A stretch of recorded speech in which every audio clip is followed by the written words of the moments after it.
A new set means exciting new things, but it also brings with it fear. Someone could walk into my house and steal this because it isn't copyrighted. Don't fear, however, because Baby Boy Tommy comes to the rescue. Boom, copyrighted. New character? Boom, copyrighted. Don't mess with lawyers and the legality of the law, just ask Tommy. Hydro Flask, Game Boy, car, copyrighted. You made this, Volkswagen? I made this. Baby Boy Tommy's sticker is one of 5 items in this month's Beko's backpack. Get it at patreon.com/bageldenizen under the Beko's backpack tier. If you've been drawing for any amount of time, you've probably had an interaction involving someone complimenting your art, followed by the saying, "I can't even draw stick figures." It's a harmless thing to say if oversaid, and simply a way for them to relate to you. But if you were to logically follow what they're saying through, you might say, you can draw stick figures. You can draw a lot more than stick figures. All it would take is the time to figure out how to do that. And yet, all too often, we become so daunted and intimidated by work that we wish we could do. But any attempts at that kind of work fall woefully short. I wish I could draw X becomes our mental barrier more than it becomes a hypothetical to-do list. Let me put this in a completely different way, and to do that, we're going to the gym. We're not going to the gym for a few weeks in my area for safety, so let's pretend we're going to the gym. If an incredibly out of shape person were to walk by someone who can deadlift 400 pounds and they said, "Boy, I wish I could deadlift 400 pounds," or "I wish I had massive muscles," what would you say? Well, that it's something they could feasibly do, just not right now. The smart thing to do would be to work towards it. The silly, dumb, dangerous thing for them to do is stand over the 400-pound weight, futilely try to lift it, and go, "Well, that's something I can't ever do," and then never work out again. To be able to lift 400-pound weights, you need to start with 20-pound weights or 10-pound weights. You need to have good form. You need to be safe. And you need to make sure that this muscle group, this muscle group, this muscle group, and all of these bones are healthy. You probably won't be able to lift 400 pounds a month from now, but if you start small and work toward it with a goal, it absolutely is feasible to get there.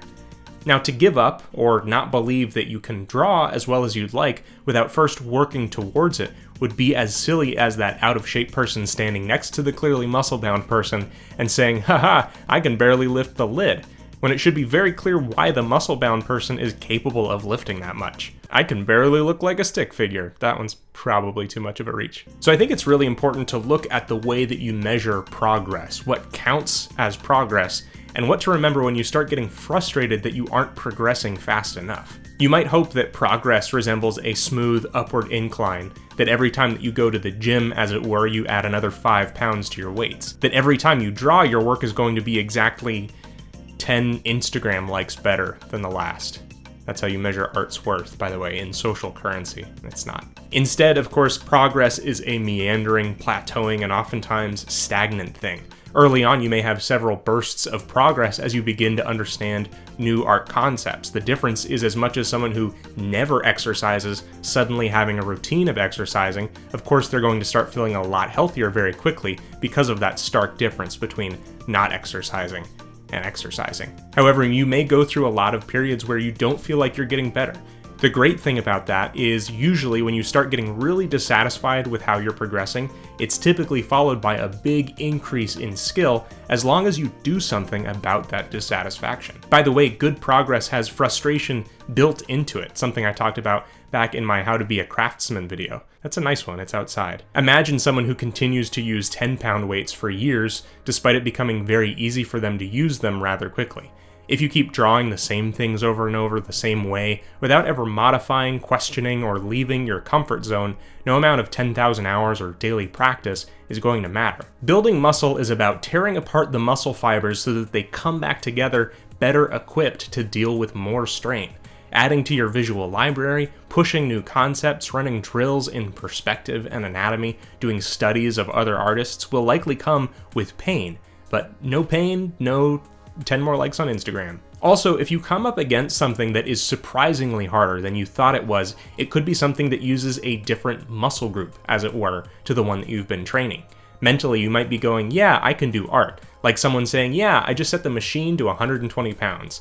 But that machine you're used to is for legs, and this one is for arms. There's no way to get that instant gratification when it comes to personal and artistic growth. It's kind of the same as someone that sees a person who saved up to buy a nice car, and they say, "Wow, must be nice." with a cadence that suggests that the car was handed to them.